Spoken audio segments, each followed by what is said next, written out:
სახელმწიფო უსაფრთხოების სამსახურმა უკრაინის ორი მოქალაქე დააკავა, რომლებსაც საქართველოში ტროტილზე ძლიერი ასაფეთქებელი ნივთიერება 2.4 კილოგრამი ჰექსოგენი შემოჰქონდათ. სახელმწიფო უსაფრთხოების სამსახურმა ამის შესახებ დღეს სპეციალურად გამართულ ბრიფინგზე განაცხადა. სექტემბერს უკრაინული სანომრე ნიშნებით მოძრამა Mercedes-Benz-ის მარკის სათვიფრო ავტომანქანამ უკრაინიდან საქართველოს მიმართულებით რუმინეთის და ბულგარეთის გავლით თურქეთიდან გადმოკვეთა სახელმწიფო საზღვარი და საბაჟო გამშვები პუნქტის სარფის გავლით ქვეყანაში შემოვიდა. მისი შეჩერების და გადმოცემის შედეგად ავტომანქანაში ნაპოვნია წინასწარ საგულდაგულოდ შენდებულ სამალავში მოთავსებული 2.4 კილოგრამის ოდენობით ასაფეთქებელი ნივთიერება ჰექსოგენი. საზოგადოებისთვის განმარტავთ, რომ საქმე ეხება ასაფეთქებელ ნივთიერება ტროტილზე ძლიერ მოქმედ ნივთიერებას. გამოძიებით ამ ეტაპზე დგინდება, რომ ასაფეთქებელი ნივთიერება უკრაინის მოქალაქეს ზემოთ ხსენებული ავტომანქანის მძღოლს MS-ს ეკუთვნის. მან უკრაინის ტერიტორიაზე დაუდგენელმა პირმა გადასცა შენებულ კასრებში მოთავსებული ასაფეთქებელი ნივთიერება და განუმარტა, რომ საქართველოს საზღვრის გადაკვეთის შემდგომ მათთან კავშირზე მყოფი სხვა პირი გამოართმევდა აღნიშნულ ნივთიერებას. უკვე დაგავებული ასევე უკრაინის მოქალაქე დოჟე, რომელმაც მიაკითხა მძღოლ MS-ს და გამოართვა სამალავში განთავსებული დიდი ოდენობით ასაფეთქებელი ნივთიერება. ჩატარებული ჭხრიკის შედეგად ამოღებულია 8 ერთეული მობილური ტელეფონი, კომპიუტერი, ელექტრონული ინფორმაციის მატარებელი მოწყობილობები, დიდი ოდენობით ფულადი თანხა, სხვადასხვა ქვეყნის მობილური ოპერატორის სიმბარათები და ნარკოტიკული ნივთიერება კოკაინი. გამოძიება საქართველოს სისხლისამართლის კოდექსის 226 მუხლით მიმდინარეობს, რაც ფეთქებადი ნივთიერების მართლსაწინააღმდეგო შეძენას, შენახვას, გადაზიდვას გულისხმობს. დაგავებულებს ბრალად 260 მუხლით გათვალისწინებული ბრალდება წარედგინებათ, მათი ჭხრეკისას ამოღებულ ნარკოტიკულ საშუალებებთან დაკავშირებით. უნებრივია გამოძიება გაგრძელდება საქართველოში შემოტანილი დიდი ოდენობით ასაფეთქებელი ნივთიერების საბოლოო დანიშნულების დასადგენად, მზადდებოდა ტერორისტული აქტი საქართველოში, საქართველო გამოიყენებოდა სატრანზიტო ქვეყნად თუ სხვა. შესაბამისად მოხდება დაგავებული პირების მიმართ სამართლებრივი კვალიფიკაციის დაზუსტება და საჭიროების შემთხვევაში საზოგადოების შემდგომი ინფორმირება. სახელმწიფო უსაფრთხოების სამსახური მადლობას უხდის შინაგან საქმეთა სამინისტროს და პროკურატურას თანამშრომლობისთვის ჩატარებულ წარმატებულ ღონისძიებაში მონაწილეობისთვის და ძალიან მნიშვნელოვანი წვლილი შეტანისთვის. მადლობა ყურადღებისთვის. ყოფილი პრეზიდენტის სალომე ზურაბიშვილისა და თავდაცვის, ასევე ყოფილი მინისტრის თინათინ ხიდაშელის მოწმის სახით მოსმენა ჰელსინკის კომისიაზე თბილისში დილიდან პოლიტიკური შეფასებების თემაა. ოპოზიციის ნაწილი მიიჩნევს, რომ სხდომაზე საქართველოს საგარეო კურსთან დაკავშირებით გაშღერებული გზავნილები რეალობაა და თანხმდრაშია ქართველი საზოგადოების შეხედულებებთან. მართულ გუნდში კი კომისიაზე გაშღერებულ გზავნილებს მიზანმიმართულ პროვოკაციად მიიჩნევენ, რომელიც საქართველო-ამერიკის ურთიერთობების დაზიანებას ისახავს მიზნად. ქართული ოცნების საჯარო პოზიციები უფრო მეტად იძენს ანტიამერიკულ ტონს, რომელთა შორისაა საჯარო თავდასხმები ამერიკის შეერთებული შტატების წარმომადგენლებზე, პირადად პრეზიდენტ ტრამპსა და მის ადმინისტრაციაზე, მეორე ფრონტის გახსნაზე. ამის პარალელურად ქართული ოცნების ლიდერები აქტიურად აღრმავებენ კავშირებს უპირველეს ყოვლისა რუსეთთან და ჩინეთთან. შეერთებულ შტატებთან სტრატეგიული პარტნიორობის შეჩერების შემდეგ უვიზო მიმოსვლა ჩინეთთან და ირანთან არის 380 გრადუსიანი შებრუნება ყოფილი საგარეო და შიდა პოლიტიკური კურსის განაცხადებს ქვეყნის დამოუკიდებლობას. თუ კი რუსეთს მიეცემა საშუალება გააფართოოს თავისი გავლენა საქართველოზე, ეს ხელს შეუშლის ერთიანი და მშვიდობიანი კავკასიის შესაძლებლობას, რომელიც ჩავდა კასპიის ზღვებს დააკავშირებს. რუსეთის მიმართულებით არსებული სირთულეების სახიფათოა. ამერიკის შეერთებული შტატების რბილი მიდგომა საქართველოს დე-ფაქტო მმართველობისადმი წარსულში მარცხით დასრულდა და ვერც ახლა მიაღწევს წარმატებას. რო არ ითმეს გაურკვევლობას, აუცილებელია მკაფიო და თანმიმდევრული პოლიტიკა საქართველოს მიმართ, რომელიც ნათლად დააფიქსირებს ამერიკის შეერთებული შტატების ინტერესებს. ის, რასაც საქართველოს მმართველი რეჟიმი აკეთებს, მხოლოდ საქართველოს ხალხის ნების და დემოკრატიული ღირებულებების ხალათი კი არ არის. ეს პირდაპირ უარია სტრატეგიულ პარტნიორობაზე შეერთებულ შტატებთან.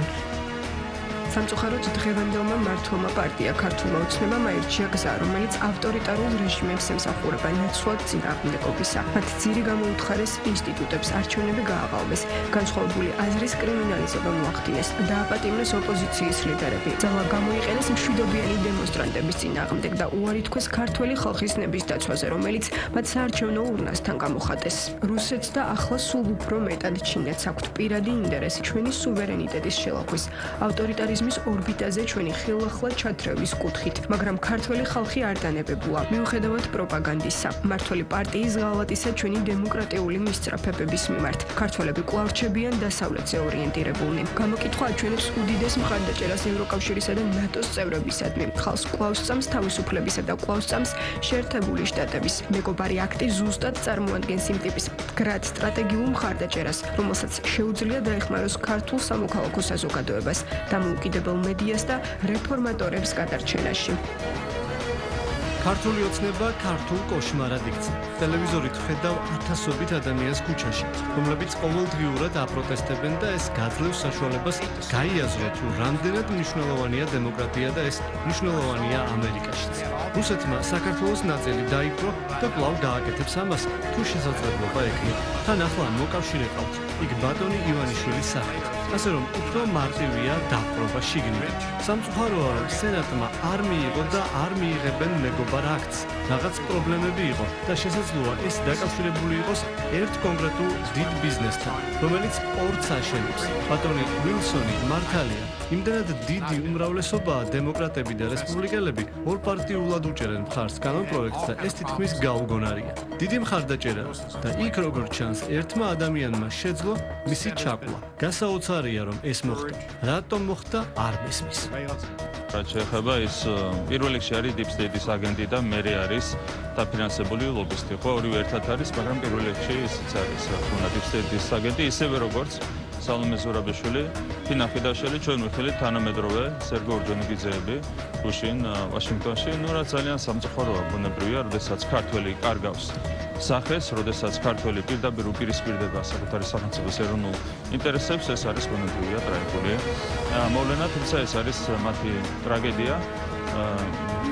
მე კომენტარს ამასთან დაკავშირებით გავაკეთე. რაც ხა მეგობარი აქტს, რომელიც სინამდვილეში იყო მტრული აქტი ქართული ხალხის წინააღმდეგ, ჩვენი სახელმწიფოს წინააღმდეგ, ჩვენი ეროვნული ინტერესების წინააღმდეგ, საბედნიეროდ როგორც ირკვევა საბოლოოდ ჩავარდა, ეს რა თქმა უნდა ძალიან კარგია. ჩვენ იცით რომ გვაქვს კონკრეტული მიზანი, სუფთა ფურცლიდან კონკრეტული გზამკვლევით გადავტვირთოთ ურთიერთობები და განვახოთ სტრატეგიული პარტნიორობა ამერიკის შეერთებულ შტატებთან. ჩვენ ამის იმედს ვიტოვებთ, დანარჩენი არის დამოკიდებული თვითონ ამერიკის შეერთებულ შტატების ახალ ადმინისტრაციაში. ამ სხდომაზე კელი დეგნანის დანახვით მე მგონი ყველაფერი ნათელი გახდა.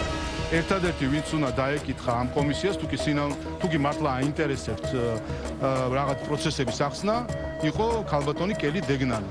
ის უნდა დაეკითხათ 2020 წლის პივიტის გაყალბების საკითხზე. ჩვენ დღეს ვიცით დადასტურებით, რომ ისვედმა გააყალბა პივიტი, ვიცით დადასტურებით, რომ USAID-მა იცოდა, რომ ეს პივიტი იყო ყალბი რიცხვები. 2020 წელს ისვედის NGO-ების ჩართვით, USAID-ის დაფინანსებით იგეგმებოდა ხელისუფლების დამხობა ძალადობრივი გზით და ამაში მონაწილეობდა ბევრი ადამიანი და დღეს ტრამპმა სამხილა ეს ყველაფერი. მეორე, ჩვენაც ვიხილეთ ანტიტრამპისტები, მათ შორის ადამიანები, რომლებიც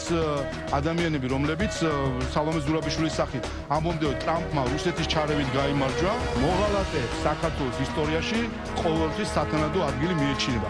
ეს ორი მოღალატე, რომელიც საქართველოს წინააღმდეგ, იმ ქვეყნის ზურაბიშვილის შემთხვევაში არა, მაგრამ ხიდაშელის შემთხვევაში ხო არის, რომ იმ ქვეყნის, რომელმაც ის შობა და აღზარდა, ამ ქვეყნის წინააღმდეგ ჩვენებას იძლევიან, აი ეს ორი მოღალატე თავის კუთვნილ ადგილს მიიღებს. სამწუხაროა, რომ სენატმა არ მიიღო და არ მიიღებენ მეგობარ აქტს. ამის შესახებ კონგრესმენმა სტივ კოენმა ჰელსინკის კომისიის სხდომაზე განაცხადა. სახელმწიფო პარტიაში ამბობენ, რომ ეს სინამდვილეში მტრული აქტია ქართული ხალხის და ეროვნული ინტერესების წინააღმდეგ.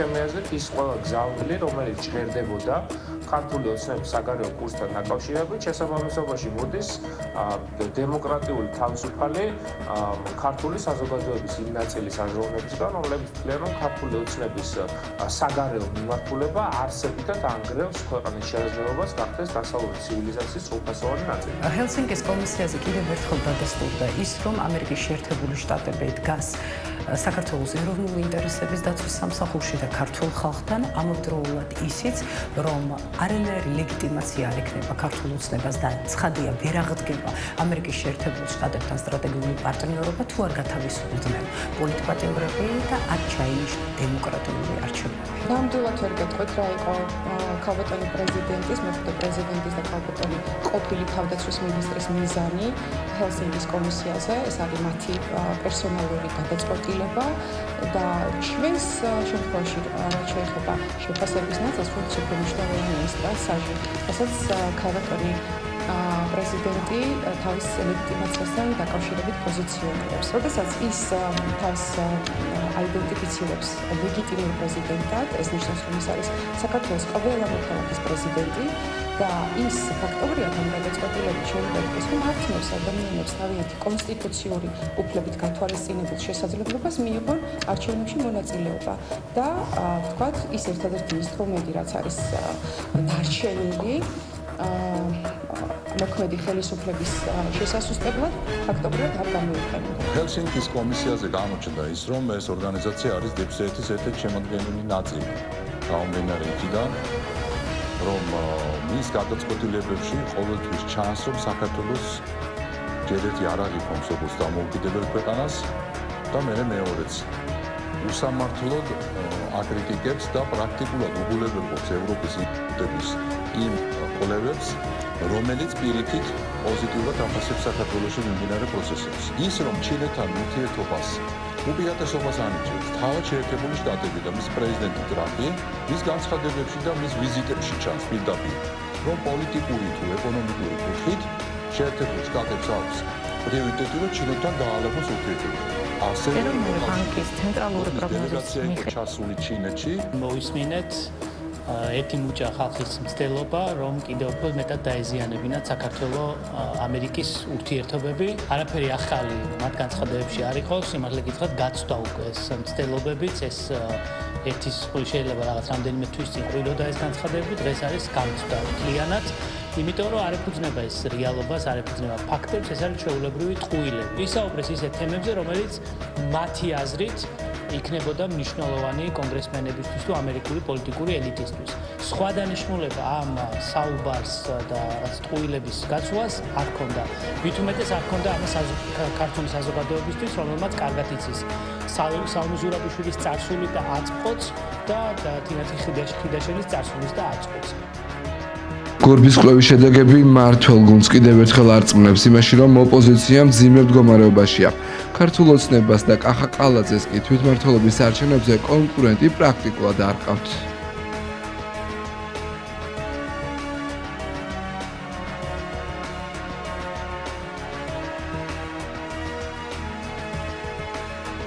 ისმის უყურებ, იმიტომ რომ ძალიან ბევრი რაღაც შეიძლება შეიცვალოს, მაგრამ ის რომ გორბის კვლევებში ჩვენი პარტიის რეიტინგი მნიშვნელოვნად გაიზარდა, ბუნებრივად სასიამოვნო, ჩვენ პრეტენზია გვაქვს, რომ ჩვენ კონკურენტებს როგორც მინიმუმ ლეონს და გახარიას ვაჯობოთ. იმიტომ რომ თუ გავიცვალებთ რა მოხდა აგვისტოს შუა რიცხვებიდან მოყოლებული, გახარიას რაღაც ფაქტორი გაქცევა, ალამენტში შესვლა რაღაც ვარურაზროვნება, ლელოს ციხიდან გამოსვლა თვითონ თავის თვალსზე რო თქვენ რომ გავბანძდითო. კვლევა არ ჭირდება, ყოველდღიურად მაქვს შეხვედრა მოსახლეობასთან და ვგრძნობ იმ მხარდაჭერას, იმ თანადგომას, რაც ქართულ ოცნებას აქვს. პირდაპირ ვიტყვი, რომ ერთადერთი ძალა ვართ ქვეყანაში, ვინც ქართულ საქმეს აკეთებს, ვინც იცავს ჩვენი ქვეყნის ინტერესს და ქართველი ხალხის მომავალს. შესაბამისად, ხალხი ამ ყველაფერს ძალიან კარგად ხედავს, თუ როგორ იმართება ეს შიდა აგენტურა გარე ძალებისგან, ჩვეულებრივი მოღალატეები არიან, მზად არიან, ყველაფერზე წავიდნენ ქვეყნის წინააღმდეგ, ხალხის წინააღმდეგ, ქვეყნის ინტერესების წინააღმდეგ, ასეთ პოლიტიკურ ძალებს, ან პოლიტიკოსებს, რა თქმა უნდა, მომავალი არ და ვერ ექნება ამ ქვეყანაში. ხალხი ხედავს, რომ ერთადერთი ძალა ვართ რეალურად მიუხედავად იმ შემოტევებისა, ზესოლებისა, შეურაცხყოფებისა, ცილისწამებისა, უსამართლო დამოკიდებულებისა, ვინც ინარჩუნებს ქვეყანაში მშვიდობას და ახდენს ეკონომიკურ განვითარებას. ყველა ისედაც ხედავს, რომ ოპოზიცია არის უმძიმეს მდგომარეობაში, საზოგადოების განწყობა მათ მიმართ არის უმძიმესი. რა თქმა უნდა, ეს აისახება სოციოლოგიური კვლევის შედეგებში. ჩვენ გვაქვს ძალიან კონკრეტული ამოცანა 64-ზე 64 მუნიციპალიტეტში მერის და საგრებულოს არჩევნების მოგება, დამაჯერებლად მოგება და რაც შეეხება დედაქალაქს, აქ გვაქვს ძალიან კონკრეტული მიზანი. ეს არის ის, რომ პირველ ტურში დიდი უპირატესობით უნდა მოვიდოთ ეს არჩევნები. როგორც ხედავთ, კვლევების თანახმად, ჩვენ არათუ ახლოს ვართ ამ მიზანთან, პრაქტიკულად გარდაუვალია ამ მიზნის მიღწევა. კვლევების გარეშე ჩვენ შევხედოთ სხვა ნაწილს, ხომ? დღეს უკვე დასრულდა რეგისტრაცია, მათ შორის კომისიებში დასახელება წევრების და ასე შემდეგ. ნახეთ, რომ გახარია ლელოს ტანდემმა ვერ შეძლო კომისიებში 1600 წევრის მოძიება ვერ შეძლო დაესახელებინა. 28 ქალაქში კანდიდატი არ ყავთ და 430 მაჟორიტარი ვერ დაასახელეს ქვეყნის მასშტაბით. რეიტინგებშიც ეს ყველაფერი არის ასახული. ხალხი ამას ხედავს, რომ არის მცირე ექსტრემისტების ჯგუფი, რომლებიც ღამე დაიარებიან და ძალადობენ და იმიტომაც ძალადობენ, რომ ისინი თავად ხვდებიან, რომ ცოტანი არიან და ექსტრემისტები რომ არიან. ასე რომ ეს ყველაფერი აისახება რეიტინგებშიც. მელიქიშვილის გამზირზე 8-9 სექტემბერს განვითარებულ მოვლენებთან დაკავშირებით სამ დაკავებულს პროკურატურა ბრალს სავარაუდოდ დღეს წარუდგენს. ამის შემდეგ მათთვის აღკვეთის ღონისძიების შეფარდებაზე უკვე სასამართლო იმსჯელებს. სხვისი ქონების დაზიანება 150 ლარისევით ღირებულების თუ არის შესაბამისი ნივთი არის სისხლისამართლის დანაშაული. ჩვენ არ მოგვიგონია 35 წელი ასე ითქვა. დანაშაული არის დანაშაულისთვის ნებისმიერი ადამიანი უნდა დაიწყოს. გუშინ დაკავებული იქნა 3 პირი. აქედან ერთი პირი არის ნაცი აქტივისტი ტიტუშკა, რომელმაც დააზიანა 3 ვათქო. აქედან 2 არის ჩვენი ორგანიზაციის პარტიის მხარდამჭერი, მაგრამ სამართალი ყოველას მიმართ უნდა მოქმედებდეს, რა თქმა უნდა, თანაბრად. არიან გონდული ძალები, გონდული ტელევიზიები, რომლებიც ამტკიცებენ, რომ შტაბი მივიდა ნაც ტიტუშკებთან. სინამდვილეში რა მოხდა? თქვენი ტიტუშკები, ნაცი ტიტუშკები, ნაცი ორგები მივიდნენ ჩვენს არჩევნო შტაბთან, იგინებოდნენ, ბილდსიტყვაობდნენ, უბინძურესი სიტყვებით საუბრობდნენ, ქალიან კაციან. ესენი იყვნენ დაკომპლექსებული ადამიანები, მოკაცო ქალები და მოქალო კაცები, და ამ კომპლექსებს ანთხოვდნენ ამ ბილდსიტყვაობით. ნებისმიერი ქალის მიმართ ძალადობა, თუნდაც მას არ ქონდეს ქალის სახე, თუნდაც ის ბილდსიტყვაობდეს, ნებისმიერი ქალის მიმართ ძალადობა არის დასაგმობი ეს ერთი და მეორე, აი ამაზე მინდა გიპასუხოთ, გუშინ დაკავებული იქნა შესაბამისი პირი, რომელმაც ქალზე იძალადა. ერთი შემთხვევა იყო, როდესაც ქალზე იყო ფიზიკური შეხება და ეს ადამიანი არის დაკავებული. ამიტომ არა მარტო გმობთ, არამედ ზომებსაც იღებს ხელისუფლება. პროვოკაციებს აქვს ერთი მარტივი მიზეზი, რამენაირად დაბრკოლებები შეუქმნან ქვეყნის განვითარებას, ვერ აღერსებიან ამას. ხედავთ, რომ ყველაფერი ვითარდება, ეკონომიკაც ვითარდება, ქვეყანა ვითარდება, ჩვენი ქალაქი ვითარდება, სოფლები ვითარდება, ყველაფერი ვითარდება, რა თქმა უნდა, ისინი თავიანთ მიზნებს ვერ მიაღწევენ. კანონი ახლა ყველა წინაშე ერთნაირად მუშაობს, ხო? ძალიან გულდასაწყვეტია, არავის დაჭერა არ მიხარია, სამწუხაროა და ყველამ მაქსიმალურად უნდა შევეცადოთ, რომ თავი შევიკავოთ ზოგადად ასეთი ფაქტებიდან. ძალადობა ცუდია. პარტიები უნდა ვსეთ ყველამ კანონს. არ არის საჭირო მივარდნები, შტაბი ხო არ მივარდნილა კაცო იმ ადამიანთან, შტაბს თვითონ ხო არ დაუზიანებია ეს ყველაფერი, ხო? არ არის ეს სწორი დამოკიდებულება. შეიძლება ვიღაცას აქ პროტესტი გააპროტესტო, მაგრამ თუ არ ვინმე თუ არ გიშლის პროტესტს, მაგრამ კანონი თუ არსებობს, კანონის ფარგლებში უნდა იყოს ყველაფერი.